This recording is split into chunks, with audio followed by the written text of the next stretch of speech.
A few years ago, while I was working at the United States Department of Homeland Security, my principal job was to travel around the globe to coordinate anti-terrorism activities with other nations. One of the places that I visited most frequently was Germany.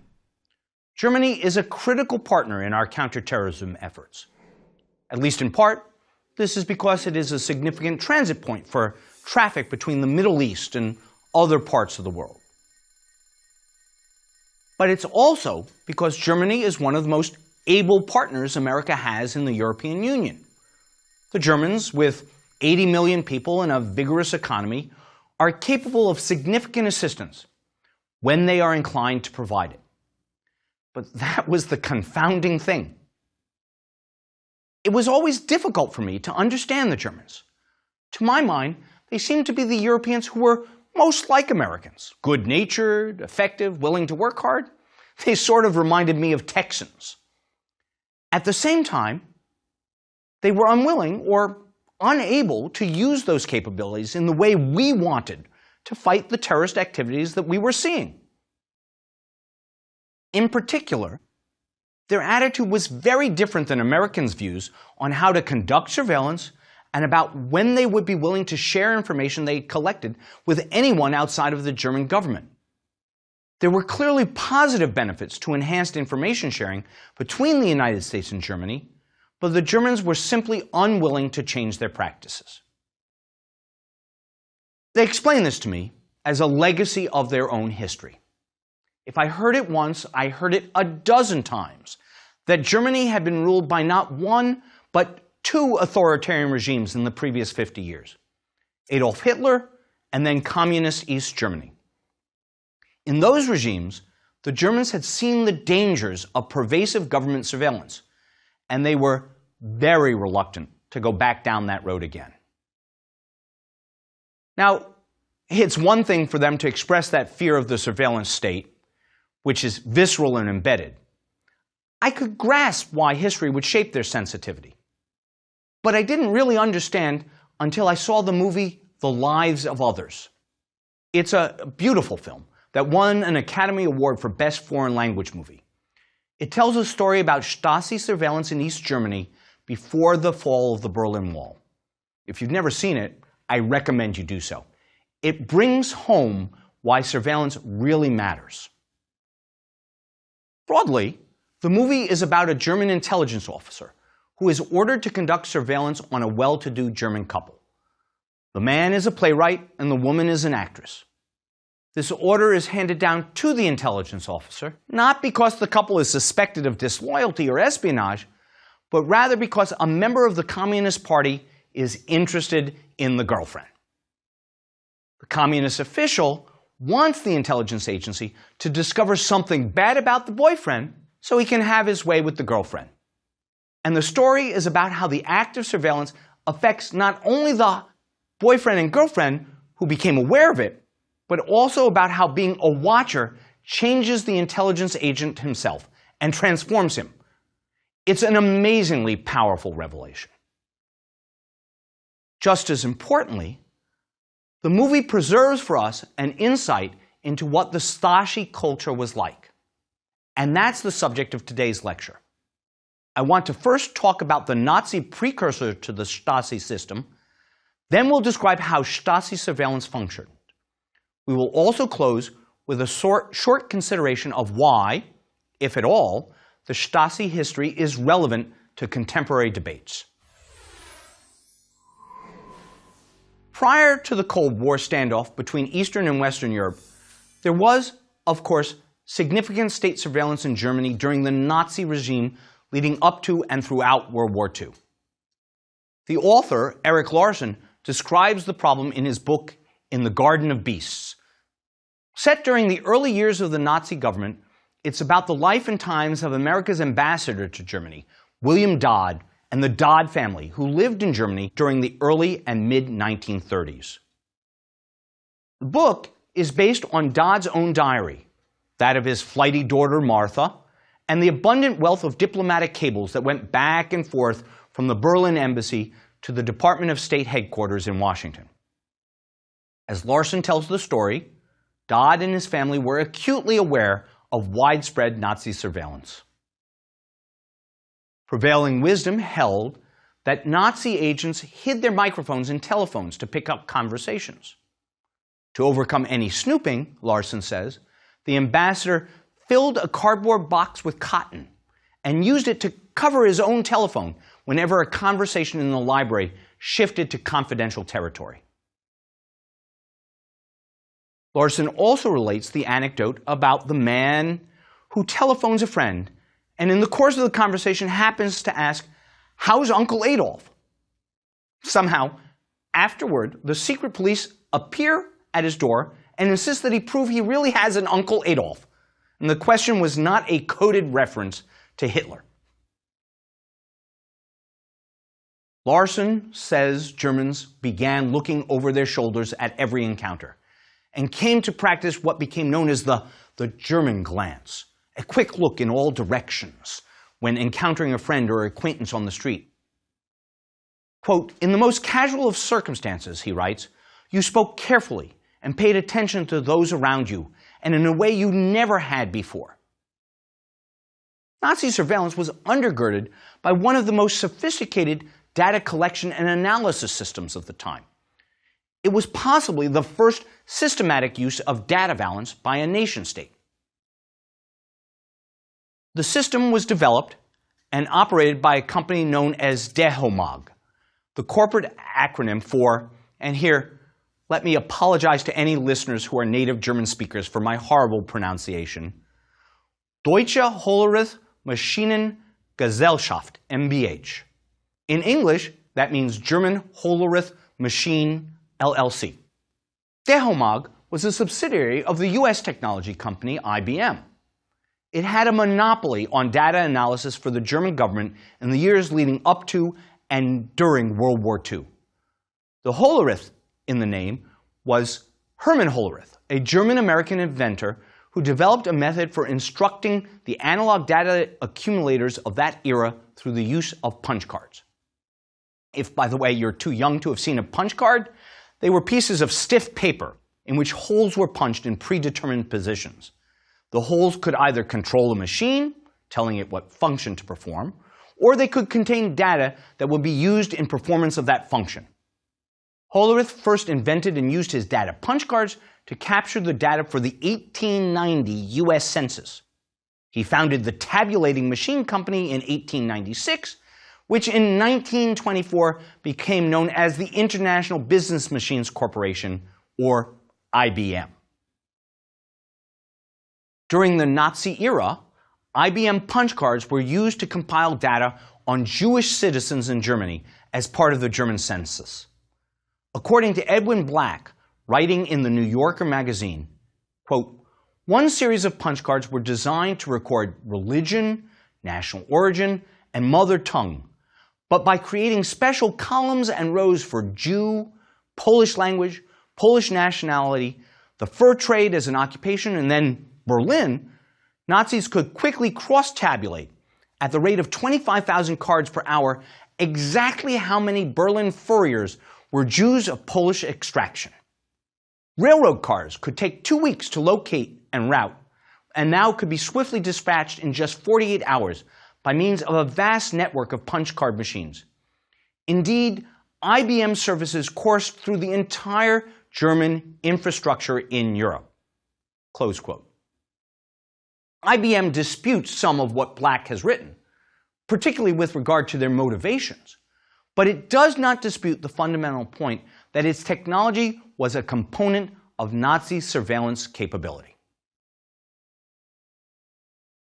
Against this background, it's easy to see how surveillance came to pervade communist East Germany after World War II, and why contemporary Germans so highly value privacy and limits on state surveillance.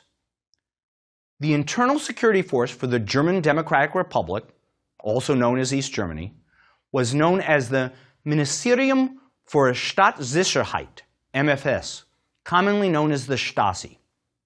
Many commentators describe it as the most repressive and oppressive surveillance system ever operated.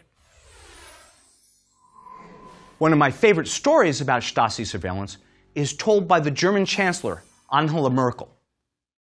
Early in her career, shortly after interviewing for a job as a scientific assistant at an East German university, apparently she was approached by the Stasi and asked to be an informant for the state.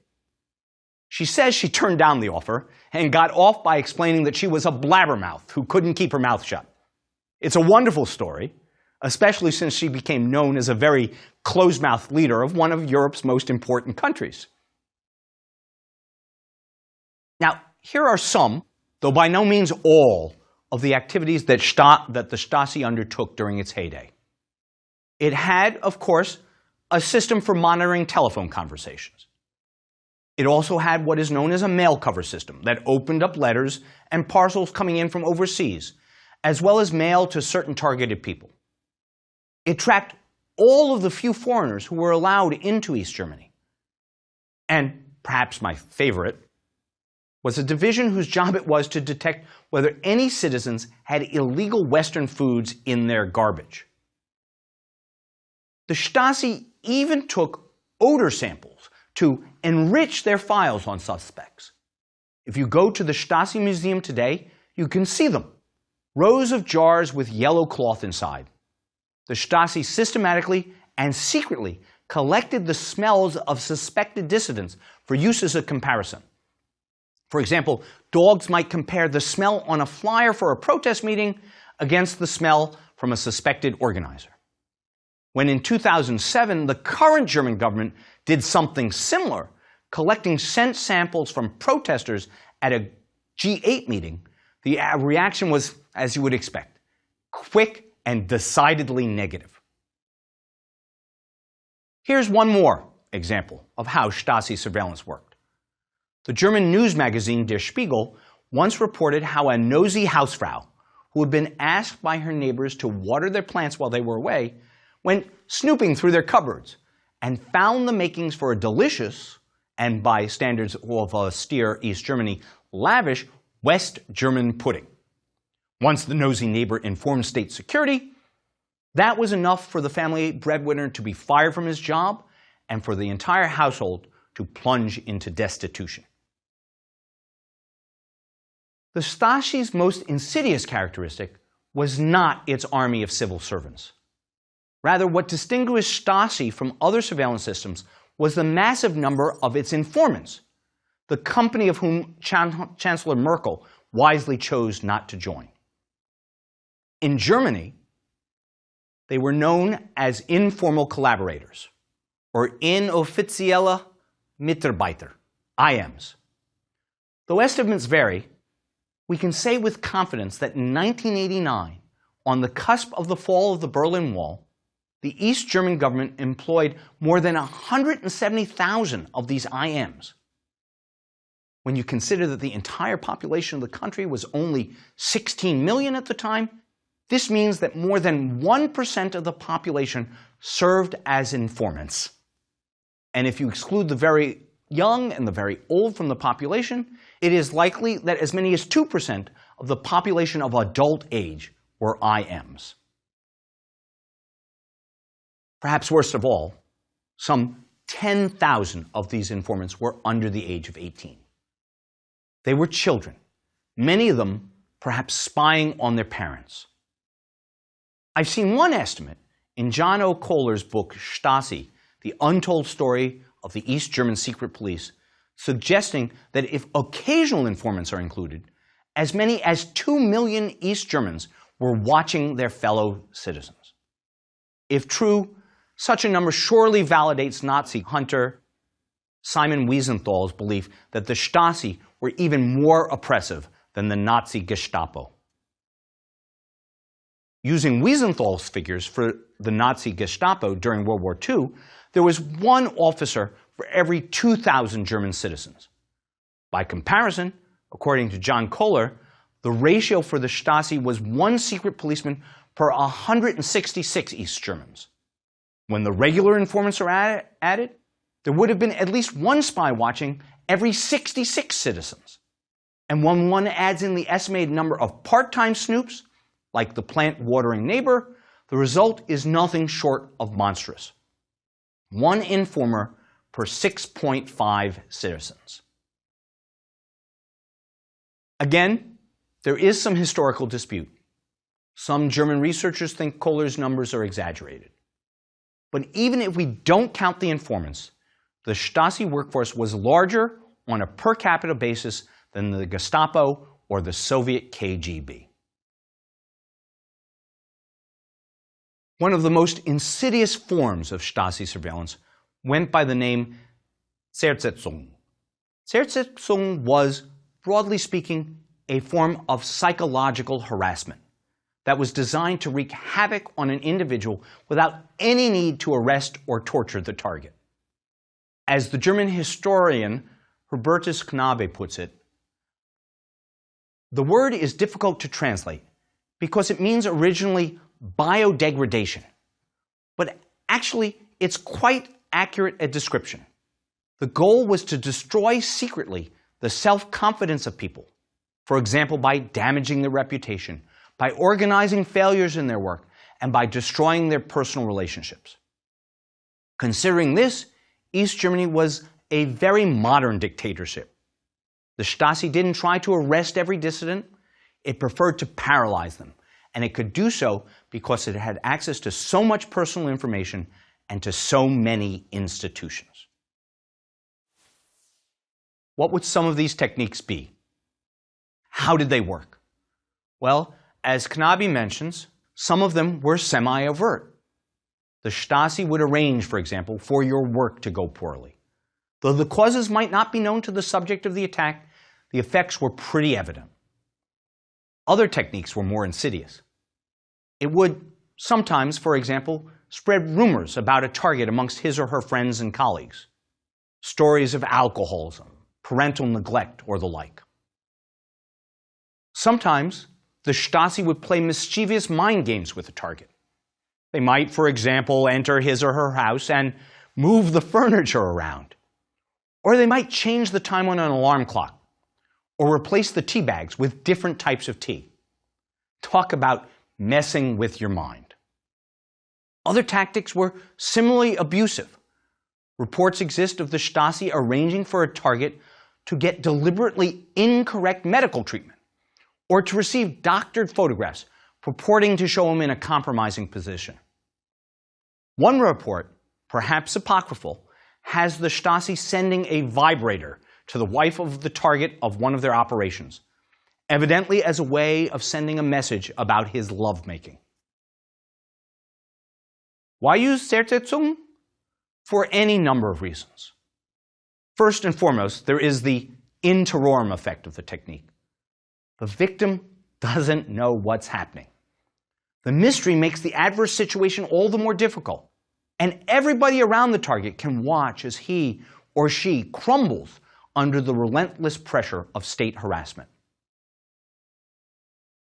Think of the psychological effects such a pervasive system must have had on the population. Think of the times that a German citizen was convinced that the person on the train next to him was a government agent, and yet that fear was purely in his head. It speaks to the paranoia that builds up once you start to think that some enormous, invisible, sinister organization is out to get you. Against our real adversaries, that sense of dread is very effective. We want Al-Qaeda to think we know more about them than we actually do. And in an authoritarian state like East Germany, it is a wonderfully effective means of control. But in a democracy like America, it is a serious problem when your own citizens develop that same sense of dread, and it's nearly impossible to erase once started. Second, Zersetzung is efficient. Holding someone in a cell is expensive. Harassing them every third day is much less so. And it is effective. Finally, an added advantage of psychological operations was their deniability. The Stasi could plausibly say it had no idea about what was happening, and thereby allow the East German regime to maintain a false facade of international respectability. After the fall of the Berlin Wall, the Stasi tried to destroy many of its files. They were thwarted only when East German citizens stormed the offices and stopped them from expunging the records. Perhaps only 10% of the records were destroyed. Nobody knows for sure. How large is the file system that remains? According to the German magazine Der Spiegel, the surviving files occupy more than 100 kilometers, roughly 62 miles of shelf space. In addition, there are 16,000 sacks of shredded documents that some are trying to reconstruct. That's a huge record of human conduct, from the trivial, like the illegally hoarded West German pudding, to the significant.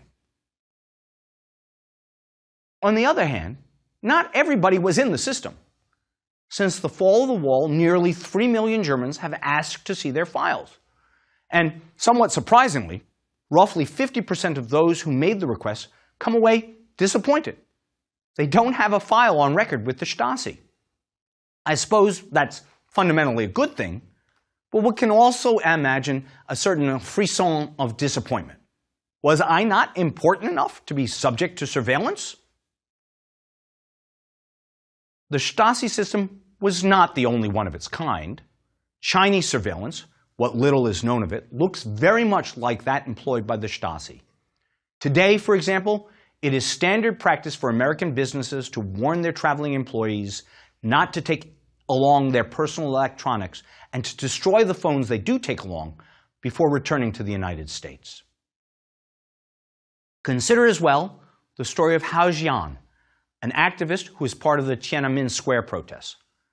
One of his friends who gave a speech in the United States says that Hao, who is not allowed to leave China, has his phone tapped by the police, that they read all of his email, and they follow him physically all the time. As one police officer told Hao, "To me, your life is totally transparent." Imagine what it must be like to be forced to lead a transparent life, one with no privacy at all. Indeed, the intelligence hierarchy in China is sufficiently obscure that almost nobody knows which agency is in charge of domestic surveillance, nor how many citizens are under scrutiny. Or take a walk in the shoes of Eric Talmadge, a reporter for the Associated Press in Tokyo, who covers North Korea. In recent years, he was the only Western reporter given regular access to North Korea. Talmadge told the Washington Post that when he is in Pyongyang, he is shadowed constantly by a minder, that is, someone who accompanies him every time he leaves his office or hotel. The minder seems to be more concerned with making sure that regular North Koreans don't talk to Talmadge than he is in watching Talmadge himself. When he goes out, Talmadge is not allowed to change his route or stop to interview people at random. And of course, everything he does electronically is monitored: his calls, his emails, and his internet use. Talmadge says, "I just assume that everything I say to anyone is on the record, always." At this point, now that we understand the Stasi system, it is fair to ask why, in a course on the modern surveillance state, we begin our discussion with consideration of the Stasi. After all, they've been gone more than 25 years. What does distant history have to do with today? I could defend the choice on any number of grounds. 25 years is not so long ago. American policy still revolves, in part, around events that occurred in the 1960s and 70s. So one answer is that a page of history is worth a volume of logic. Or as the writer and philosopher George Santayana once said, "Those who cannot remember the past are condemned to repeat it." On that basis alone, the history of one of the most intrusive surveillance systems ever is worth studying. But the better answer, I think, is that for good or ill, the Stasi system has become a sort of benchmark in political discourse for the description of systems of surveillance, and one that is deployed with some regularity. For example, Marcus Ferber, a member of Chancellor Angela Merkel's Christian Democratic Union, once assailed the United States for American-style Stasi methods. The Nation magazine has also bemoaned the United States as a modern-day Stasi state. And not long ago, in lights on the walls of the US Embassy in Berlin, a German artist projected the message United Stasi of America. So too, when President Obama defended previously undisclosed methods of the National Security Agency activity, he cited East Germany as a cautionary tale of what could happen when vast unchecked surveillance turned citizens into informers and persecuted people for what they said in the privacy of their own homes. Of course, he was using the Stasi as a counterpoint, answering accusations against the NSA by saying it was not a similarly vast, unchecked effort to collect data. Let's end this lecture by returning to one small factual detail from the movie The Lives of Others. It is a detail that remained true to life in East Germany up until the fall of the Berlin Wall in November 1989. It was that month that East German officials opened the floodgates to allow citizens free passage to the West. It was the summer of 1990 when the wall began to be dismantled. In the film, one of the heroes, the playwright named Draiman, has become disillusioned with the communist state. He decides that he's going to write an expose about suicide in the East and have it smuggled to the West for publication. But Draiman has a problem. He needs a new typewriter. You see, it turns out that every typewriter in East Germany was registered with the government. Literally every typewriter was identified and associated with an owner, and the government had a sample of how the typeface of that particular writing machine looked. You can see the problem for Draiman. He's worried that were he to use his regular typewriter to write the story, and then somehow a copy of his manuscript came back to East Germany, it would be easy for the Stasi to pinpoint him as the author. So he solves the problem by having a friend smuggle in a new, unregistered typewriter to him from the West. And that's the typewriter he uses to write his explosive story. Later, the discovery of this secret typewriter forms a critical plot point of the movie, one that I won't spoil for you by telling. The innovativeness and poignancy of Draiman's resistance shouldn't obscure the broader point about the pervasiveness of Stasi surveillance. Among the many examples I've offered about surveillance in the former East German Stasi state, some comical, some quite chilling, for me, Draiman's typewriter is the zenith, or more appropriately, the nadir of the surveillance state. We can ask ourselves whether in its abusiveness, it has ever since been equal.